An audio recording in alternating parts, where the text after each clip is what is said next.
Hello, Team Healthy. All right, I'm watching you guys here on the live feed here before we actually went up live, and we got quite a crew here. I tell you, I never knew what a mosh pit was. I've never been to one of those concerts where they pass people around. Anyway, you live and learn, huh?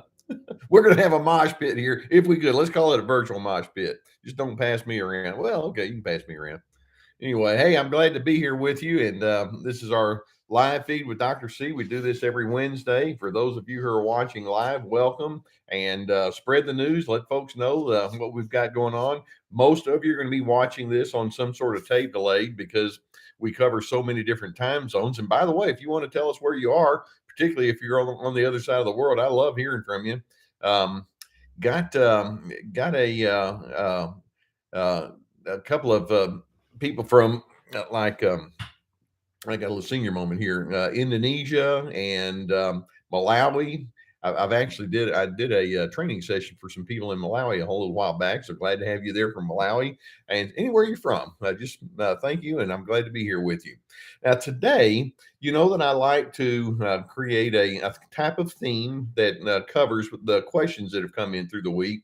I want to see if we can zero in on the question: is narcissism a moral deficiency? In other words, what are we dealing with here? When you engage with people who have that strong narcissistic bent, obviously, let's remember they have a high need for control. They have low levels of empathy for you. They want to be superior. They're manipulative and exploitive, and specifically, that manipulative and an exploitive ingredient is the one that I watch for as the ultimate determiner as to whether a person is all the way into that narcissism bent. And there's so much that has implications for the morality that a person engages with you and how they interact. When we talk about morality, having their understanding of right versus wrong. Many of you may have already seen that video that I put up very recently about three elements that predict narcissism: ethics, morality, and responsibility. And when you have low levels of ethics, when you have low levels of morality, low levels of personal responsibility, you know we're in trouble. And so it's so important for you to know that narcissists have what we refer to in Freudian terms an underdeveloped superego, an underdeveloped conscience. Sometimes that lack of development of the conscience is because the guilt that they are being required to come to terms with is more than they're able to manage. Sometimes these are anxiety riddled people, and rather than saying I need to deal with that anxiety, they just suppress it and they go into a different direction. Sometimes their lack of morality is by it's caused by what I would refer to as trained egotism. In other words, the golden child, or you need to just go out and get everything you want and don't let anybody get in your way. And the narcissist is thinking, I can make that work and I don't care who I have to step over. And so immorality, lack of ethics, irresponsibility tends to go strongly hand in hand with the narcissist. The narcissist has they have such a strong sense of I and me that they don't really make room for us and we. Okay. And so they're not really concerned about how their behaviors or attitudes or pronouncements impact other individuals. It's all about what I want in the moment, and that's what drives them. So, with that as an introduction, let's just dive right in with our questions. Those of you who are new, or if you need a reminder, if you want to, you can put some questions here in the live chat if you're live. But most of you, like I say, are not live. So put your questions in the comments section below, and then I'll pick up on them and I'll pull out questions that I would like to respond to. And if I don't respond to your questions, not because I'm not interested, it's because I just can't get to all of them. But nonetheless, please let me know your questions, because this allows all of us to know who we are, and it gives me a chance to know my audience in a much more careful and intimate kind of way. Okay, the first question we have, and this is what prompted me to take this as an overarching theme. This person asks, would you say that narcissism is more of a moral deficiency or a kind of mental illness, perhaps along the path toward psychosis, where they're so detached from reality that they've constructed this grandiose dream world? Now, straight up, we're not going to call narcissism psychotic. Psychotic, in its classical sense, you're not in touch with time, place, or person. I don't know what day it is. I don't know where I am. I don't know who you are or who I am. And so we're not talking about that level of psychosis. But having said that, if you want to see psychosis as being out of touch with hard reality, we could start making a case for that. Is it just a moral deficiency or a mental illness? Well, when we talk about mental illness, we talk about basically a person whose character is consistently inappropriate or consistently immature, and so yeah, there's a mental illness aspect of that. I mean, when you stop and think about it. Uh, if I really feel like you show up in my world and immediately I have to let you know there's someone in charge here and it's not you. And so there's this bossiness or there's this superimposing or invalidation that just begins almost before I even have a chance to know you. Something's really wrong there. And so, yes, we can say that it's a mental illness in the sense that it's a character disorder, and they are detached from a certain kind of reality in the sense that this person says, are they in a grandiose dreamland? Narcissists had such a fear of having to come under someone else's demands or authority, and as a result, it like, if I have to come under your authority, if I have to be accountable to you, this might not work out well to me or for me. And so when we talk about narcissism being undergirded by shame and guilt and insecurity, somewhere along the road, very early in life, they decided that exposing themselves to the possibilities for shame and all is going to not be good for them. So what they did is they propped up the false self. And it's like, I'm just going to give the impression that I think the person in front of me is looking for. And so I'll, at times give the idea that I'm a decent person, but then behind the scenes, they can act out in all sorts of ways. And then eventually, sometimes they don't even do it behind the scenes. Sometimes it's just so overt and so in your face. It's like, well, I've decided I don't need to answer to anybody. And so it becomes a pervasive pattern. And when we ask, well, is it a mental disorder? It's almost as though, or a mental illness, it's almost as though we're just kind of mincing words with that.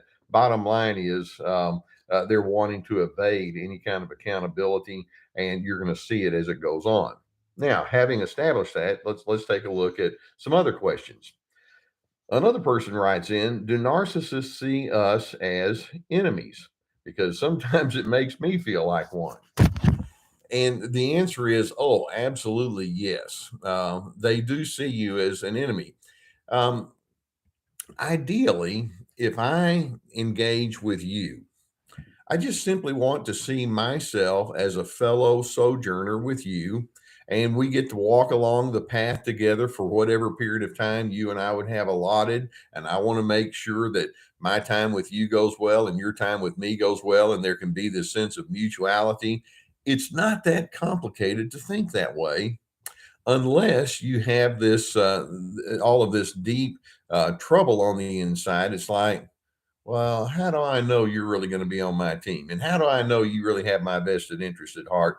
And there can be a paranoia that narcissists can carry. And as a result, it's like, I don't really know that I need to be all that self disclosing here. I don't need to know that I need to share with you what is really going on inside of me. So, what they do is they tend to think in competitive terms. Well, if I'm the one who's calling the shots, and if I'm the one who says what is appropriate and what's not appropriate, I win. So, yes, they do think in competitive terms because they're constantly trying to keep an edge to cover up their insecurity. And then if you come along and say, well, there's some things that you're saying and doing that I don't think are right, the narcissist is like, wait a minute, who's the one that proclaims what's right around here? It's not you. And so they will other you whenever you show up and say, I have a different way of looking at things. They're not team players. They don't see you as someone that they can help unless they're thinking, well, I need to make you more like me. They see you as someone who potentially is going to trip them up. And as a result, they're going to let it be known in no uncertain terms. You're not going to trip me up. I'm the one that's in charge here. And whatever they want to be correct in the moment is what they declare. And I don't know if you remember, there was an interview with Willie Nelson years ago on television. I don't even know which television show it was, but the interviewer, Willie Nelson, had built a golf course. And by the way, I'm a graduate of Baylor University. Did you know that Willie Nelson went to Baylor University for one semester? I think he decided it wasn't for him, but Willie had a golf course, and he said, the cool thing about golf, being the owner of a golf course, is you can decide whatever hole you're on, what's par, because it's me. I built this thing. And so it might be a par 4 to you, but it may be a par 11 for me because that's all I can do. And so he was funny in the way that he did it. But that's the way narcissists think. Well, the rest of you may decide what you think is par, what you think is reasonable, but you're talking to the top dog here. And so they do think in competitive terms. And if they have to rearrange the rules, if they have to rearrange the understanding of right versus wrong to accommodate their pronouncements, yeah, okay, I'm willing to do that. And that becomes the foundation for their lack of morality. It's like morality exists only to keep me in the high position. And if you think that I'm immoral, it's just because you don't understand me and you don't understand my reasoning. You're wrong. And it's amazing how twisted some of their thinking can actually be. Yeah, another. This is another one, and this has to do with more domestic abuse. And let me take an aside. For multiple years, when I was in Dallas, my wife and I had an opportunity through a church that we belonged to cook breakfast on a regular basis for people at a homeless. I mean, not at a homeless shelter, but a women's shelter. And I mean, I did it for several years. And it was such a delight to be able to be there and to be helpful and to be a male and be helpful in a situation like this. And narcissists, you know, inevitably they can create so much havoc inside the home that they don't really care how they victimize others. So having that as a prelude, let me ask the question here. This person says, if a male narcissist pushes a female and then comes back with an apology that includes the word but, is that a true apology? And the answer is no, no, no. The word but is their way of saying erase what I just said. Here comes what I really mean. So if a man shoves a woman or hurts her or harms her in any way, and say, I mean, because that person has to know, okay, that I crossed the line on that one. Here comes that rationalization and that tendency to say, but I still need to be in the morally superior position, so they can say the words, hey, look, I'm sorry. Then that word, but, which means erase what I just said, they'll say something like, you shouldn't have done what you did in the first place, or you were yelling at me first, or I've had such a hard day and you weren't being very supportive, or I've been under stress, or some sort of excuse. And when a narcissist offers that non-apology apology with that word but, all it says is it's all about me still. And even though you may now know something about me that would put me in the inadequate position, I can't be in the inadequate position. I have to be in the top dog position. So even when I'm forced, just with pure uh, evidence right there in front of me, if I'm forced to say I did wrong, I'm not really going to acknowledge it. And then a week later, a month later, a year later, 10 years later, you're going to get a lot of revisionist history that's going to come along to rationalize what happened. And then they may even say it didn't even happen at all. So you want to be super careful with that. So with this person, if you're being shoved or if you're being physically abused by the man in your life, um, and then all they want to do is use that word but, you're dealing with a very dishonest person. You're dealing with somebody who is not at all safe. And again, we go back to that sense of morality. Their appreciation for right versus wrong is so thin. Intellectually they can say, yeah, I was wrong, But then emotionally and attitudinally, it's like, but this is me and I cannot be in the wrong position for very long. And so they expect your quick forgiveness or exoneration or forgetting about it all. And then let's say a month later, you make a reference to the fact that we had a really bad episode there. You'll hear something like, how long are you going to hold on to this? Or didn't I tell you I forgot that I was sorry? And then here comes all of the discounting and invalidation. That's the lack of morality. That's the inappreciation for correct versus incorrect, as the majority of people out there would deem it to be. So if you're hearing something like that, run.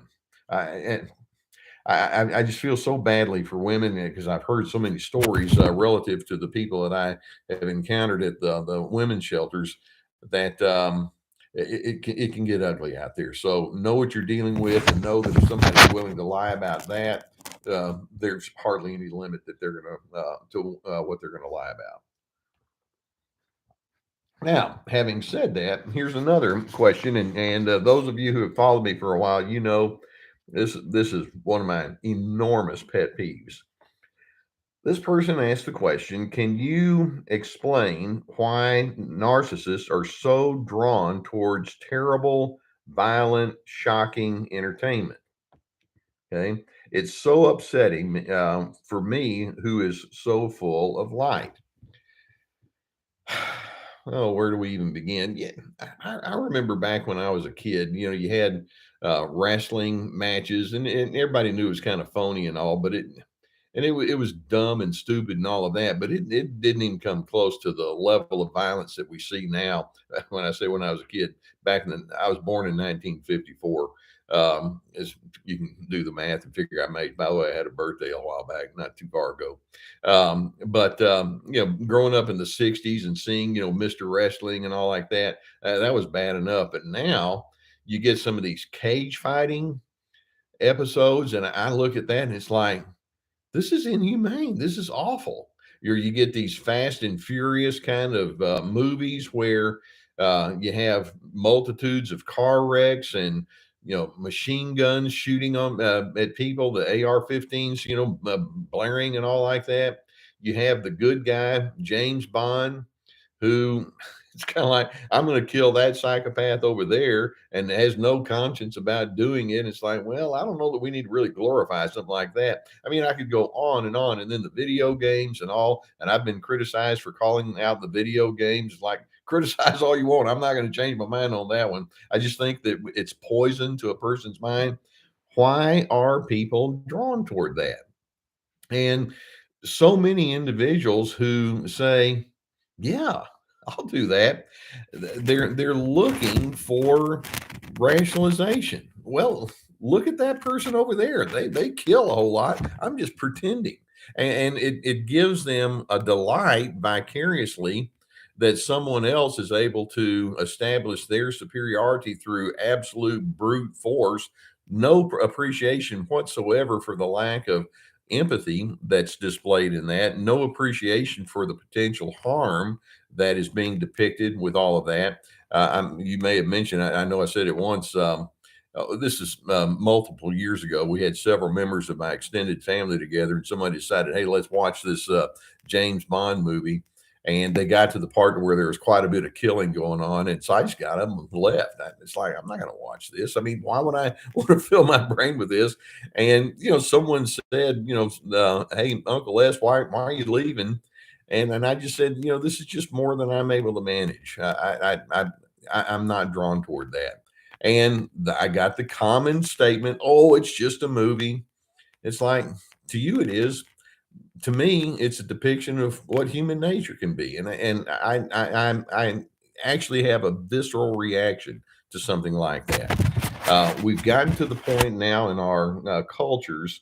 I say that plurally because it's not just America, but it's so many other places, and it's been there for a long time, going back to the gladiator days, etc., where we're just numb to that kind of entertainment, and it's grossly immoral. It's grossly condescending, and I hope that you can join me in saying I ache when I see that. We don't need that. Give me Little House on the Prairie any old day, and I'll take something like that. Why are they so drawn towards terrible, violent, shocking entertainment? It's because it helps them rationalize their terrible, shocking attitudes and makes it seem less wrong when in fact, no, that's just more people joining in. So I hope that that's something you're able to monitor on a personal level, and certainly those that are under your influence, you can at least have some sort of influence with respect to that. That's a huge one for me. Okay. All right. This next one's an interesting one. Not that the others aren't. I get it that narcissists are survivors of trauma, but what about those who grew up in the same house who were just as traumatized but don't follow the same destiny? Some of us grow up and get therapy. So, and this is a question I've been asking various ways. You have two or three kids in, or four kids, or whatever the number is, inside a household, and one winds up being grossly immoral and insensitive in their later years. And it's like, well, we all grew up in the same family. What happened to Johnny over here? Or what happened to Jill over there? Why are they so far off base and the rest of us came out okay? And there's a couple of answers. One is sometimes individuals inside the same family have different wiring, if you will, on the inside. About 50% ish of your behavior is determined by heredity, and there are factors that are inside a person that they didn't select, but there they are. For example, some people are more naturally soft and gentle, and others are more naturally dominant, and you didn't ask for it to be that way, but it's in there. And so it could be that even among siblings, and many of you know I'm a twin. My brother and I have some different inclinations, even though we share the same DNA. But then, in addition to that, um, there's no such thing as two people growing up in the same family. If you understand what I'm saying, my distinction.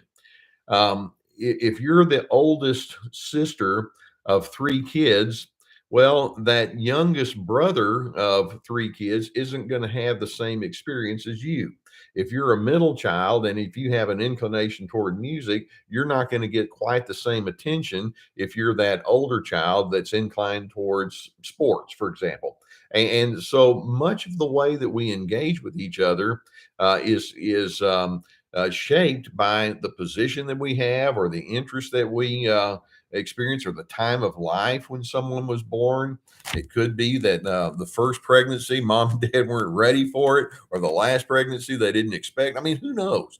Who knows? And so there are many other beneath the surface kinds of features like that that says even though you share DNA and you share the same house with one another, it doesn't mean that you're going to come out the exact same way, which also and if you think about it, that can be a positive because what it means is every single person has their own distinction, and it's kind of nice to know that you're distinct. But some people can be distinct in a not so wonderful way, and for whatever reason, one of the kids inside an otherwise normal family may interpret things in ways that the other kids do not. And so it's fascinating to see how that works. So don't presume that just because you grew up in the same family that everybody is going to share the same ingredients because of A, heredity, and B, because of all sorts of differing and varying circumstances that go along with birth order and interest and natural inclinations, etc. And so there's so much more that can be said on that. And there's a lot of research on that. So it's interesting to look more deeply into that. Um, uh, who you turn out to be is not always going to be the same as your siblings might be. Another question we have: when I object to being treated badly and or spoken to in a derogatory way, I'm told you get what you ask for. What should I do with that? So here you have a person that says, I don't like the way you're talking to me, or I don't appreciate how you manage this because it left me in a lurch, or something like that. And the only thing that person can come back with is, well, you get what you ask for. Is that the best you can say? Obviously, the person who's making that complaint is trying to say, we can do better. Let's put our heads together and see if we can have a higher level of coordination and harmonizing.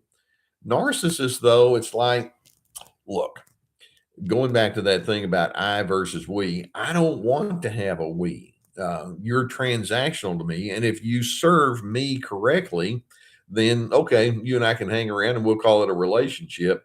But when you are run counter to me, I don't acknowledge you. I don't acknowledge the validity of your feelings, and so much of a narcissist sense of morality, their understanding of right versus wrong, is driven by their need to be superior. It's driven by their lack of empathy. They don't care about blending. And so, uh, in their sense of entitlement, it's like, well, if I declare something to be okay, or if I declare something to be not all that bad, end of discussion. And so if you come along and say, well, that doesn't work for me, then it must be something about you that's problematic. Well, you just get what you ask for. You are asking for it. It's a form of blame shifting. It's a form of victim shaming. Can you see how narcissism is such an interesting topic, because there can be so many variables beneath the surface that are going on that feed into the impropriety of it all, which is why guys like me are always going to have something that we can talk about, because there are so many ingredients that go into the making of a person's character and their sense of morality and ethics, that we just have to continually be asking, okay, what's behind this one? Because you're not responding the way somebody else would. Okay.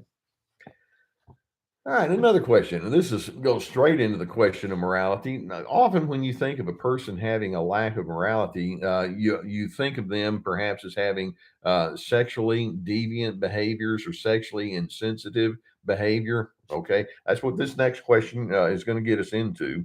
This person says, why do narcissists have to have so many sexual partners? And clearly, I'm assuming this is a male. I can't understand why one woman is not enough. My ex boyfriend, narcissist, wants to have sex with different women now, and he's hurting women all along the way. What is the sexual need to keep having new sexual partners without any heart and no relationship? Well, great question. And let's go backwards just a moment. Is sexuality an inherently immoral act? And the answer is no. Inside the proper context, it's wonderful in the sense that it says we're going to be committed to each other. We want to affirm one another. We want to express joy with each other, and we want to have a sense of bonding and closeness.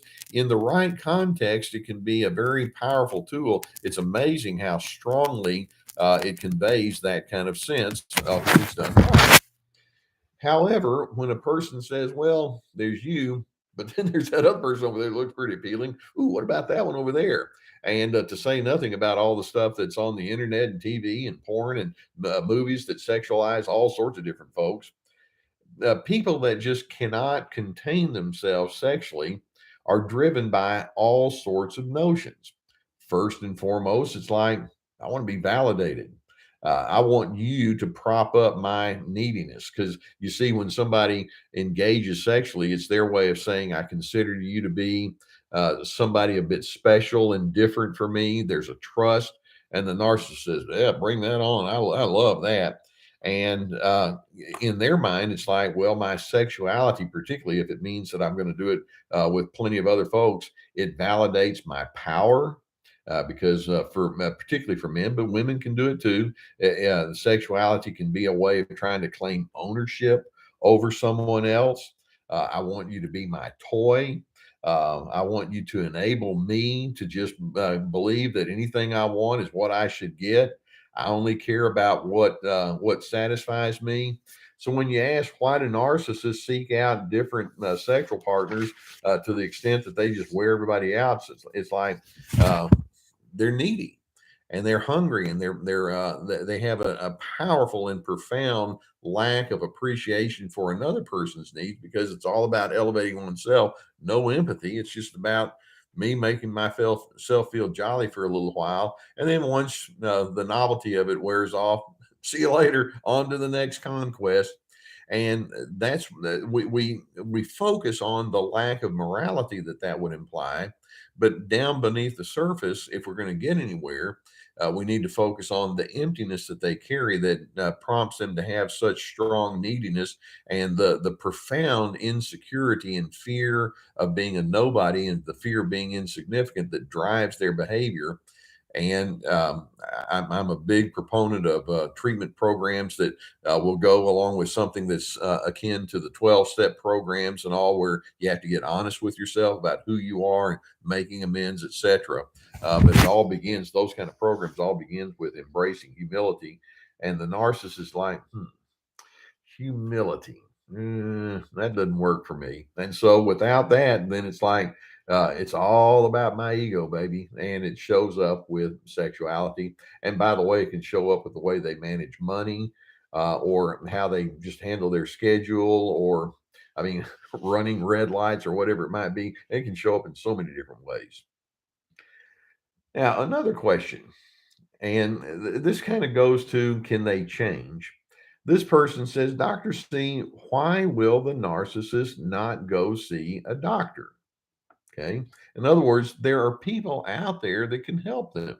Whether it's someone like myself, back when I had my practice going, and I've got plenty of company in that, where there are so many individuals that will say, "Well, the reason I'm in this profession is because I want to assist others in their growth process, so they can have as much emotional and psychological wholeness and healing as possible. Please allow me to help you."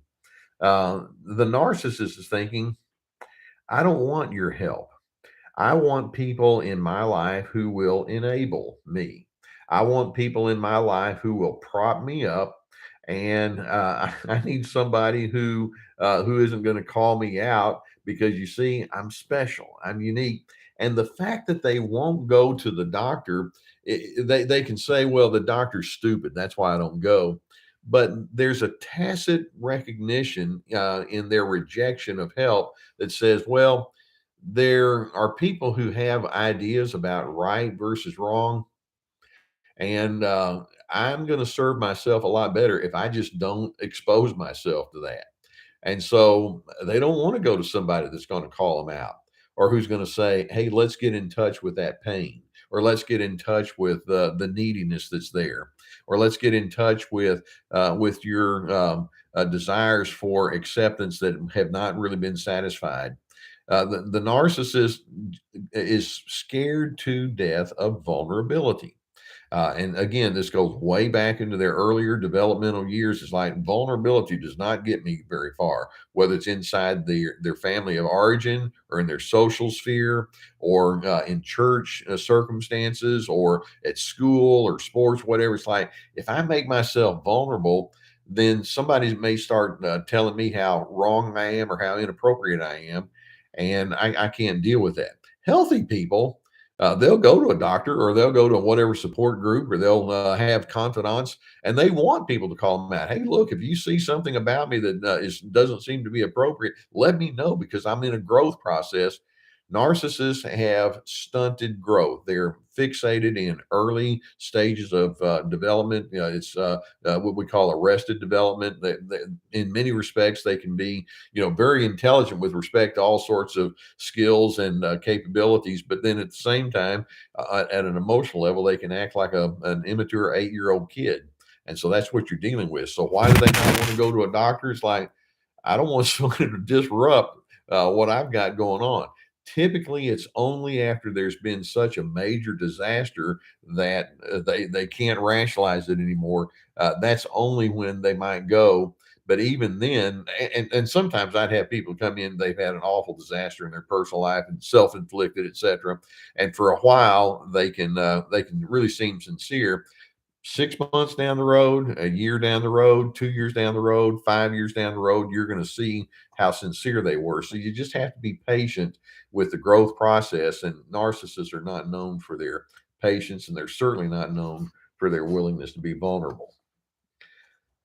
I just want to do what I want to do. Okay, and this next question is narcissism a maladaptive coping mechanism, a constellation of malignant ego defenses? Love the way they write. If the fragility of their ego is protected by means of their abhorrent behaviors, then what exactly are they defending the ego from? Okay, this is someone who is articulate in the way they express themselves. Okay, so in other words, if they don't want to submit to any kind of accountability, what are they so afraid of? Well, one of the things, they're afraid of appearing unappealing. They're afraid of looking dumb. They're afraid of exposing themselves as being inadequate. They're afraid of being rejected. They're afraid of having to blend because that involves self restraint. They don't like self restraint. I mean, there's so many different things that they can be afraid of. They're afraid of being exposed. And so they have all of these tight defenses, like this person is implying, whether it's the defense of justification and rationalization, the defense of denial, the defense of projection, seeing in other people what they won't come to terms with inside themselves, the defense of displacement, and so on and so forth. And they have all of these walls around themselves because deep down they loathe who they are. It's like, I don't want anybody to know this flaw or this weakness or this question mark that I have. I can't stand that side of myself. I'm ashamed of it. So I have to keep all that covered up. I learned a long time ago that I can't have a real positive view of that. And so they prop up a false narrative about who they are. And so when you ask, what are they afraid of? It's like a whole lot. And their lack of morality and their insistence, I must be the one that has the final word versus with respect to right versus wrong. It illustrates there's so much more beneath the surface where they fear uh, uh, interpersonal exchanges. They fear receiving someone else's input because in some way, at least the way they've learned to think, that means I'm wrong. And then if I'm wrong, that means that I'm shameful. And if that's the case, I have no worth. And so they have many fears that are beneath there. And much of it is at a subconscious level, but it doesn't mean it's not real. And so, what an excellent question. These are their defenses illustrate. They're very, very fear based. Okay. Another question. This person says, is it wrong if you don't share things about your family of origin with your spouse? Just like you don't share stuff with your concerning your spouse to your family of origin, is that being disloyal? I mean, when your spouse is a narcissist and highly exploitive and they don't share a thing about themselves. So this person is saying, well, I'd like to talk to my spouse about my family of origin. I'd like to discuss my spouse's family of origin with my other family and friends. I'd like for us just to have a sense of openness. What's going on there? Why won't they do that? And it goes back to what I was just saying. Open disclosure, vulnerability is it's a great concept, but with narcissists, like I'm way too insecure to do that. I'm way too immature. And so they're back in that toddler stage of life, 3, 4, 5 years old. It's all about me. I want what I want. Quit it. And when you have a child that age, you can train them not to speak rudely, and you can train them to share and learn how to have a sense of empathy toward other individuals. Narcissists like, nah, that doesn't work for me. And so, is it wrong for you then not to disclose who you are with that narcissistic person? And the answer is no, it's not wrong because you're dealing with somebody who's not mature enough to know what to do with it. I like being self disclosing, but I want to have discernment in knowing who to be self disclosing with. And there's just some people, it's like, I don't want to disclose things with you. And it's pretty sad when it's your own spouse because it's like, it's not going to work out well for anyone. And so you need to be honest with yourself if that's the case. You don't want to just say, well, that person is just difficult when in fact it may be you. But if you realize, no, this isn't about me because I'm a naturally open and sharing person, then you know that if you choose not to be vulnerable with that narcissistic partner of yours, it must be for a good reason. And so just know that it doesn't need to be an ongoing habit in every case with you. But if it happens to be that person, then I get why you don't want to go into that self-disclosure. All right, let's make this one our last one. This person says, so when I call him out on a lie that he just told, he in turn starts saying mean things to me. So my question is, does he believe his own lie? Is that why he gets so upset at me? Or is it that I called him out or is that because I called him out? Okay. So does he believe in his own lie? Yes. Narcissists have been rationalizing and defending themselves and justifying the legitimacy of their illegitimate behavior for so long that over time they begin to believe it. And part of the subconscious mind is such that your good deliberation skills have just been so obliterated by the need to protect yourself that you don't even realize what you're doing anymore. It's the rationalization is part of that tight defense mechanism. And then, should I even try to call him out on his lies? The answer is no, not if your goal is to make him see the light. Now, I don't think it's wrong to call him out in the sense of saying, I'm not with you on that. I don't agree with you, or I'm not going to participate, or here's my boundary, or here's the consequence if you choose to do this again. So it's not as though you don't want to establish your boundaries, but you don't want to go into a discussion with that person saying, well, there's an immoral element going on here, and we need to talk about that, because they'll say, yeah, there's something immoral. And so you keep your expectations low. So do they believe in their lies? Yeah. Which is why people like me say that narcissism is so difficult to overcome. It's not that you cannot overcome narcissism, but so many of them are so tightly into their justification that when someone comes along and says, well, I have a different explanation, it's like, I don't want to hear it. And so it's like, okay, I get it. Now, we're going to wrap here today. And the big takeaway that I hope that you have is, obviously, I want you to know who you're dealing with, but also I want you to remind yourself someone in this world, and I hope that it's you, I hope it's me, Team Healthy. There need to be someones in this world who stand up for things that are decent, not in a when we talk about moralizing, a condescending kind of way over individuals, not in a better than thou kind of mindset, but it's like, I just like decency and I like goodness, and I want to be a person of love and kindness and fairness. And I'm hoping that that's something you can commit yourself to, even as you observe how others have not drawn that conclusion, and they're not likely to. So that's what we are here on Team Healthy. We're those who stand for dignity, respect, and civility. I hope that that's something that you live into with every fiber of your being. And in doing so, some of us can say, I want to be a difference maker in the healthiest sense of that word. So go your way between now and next week when we meet again. Put your questions down in the comments section. I absolutely love hearing from you. And just know, and I'll tell you this a lot, I deeply appreciate you allowing me to be on your journey with you. I'll see you next time, guys. Bye bye.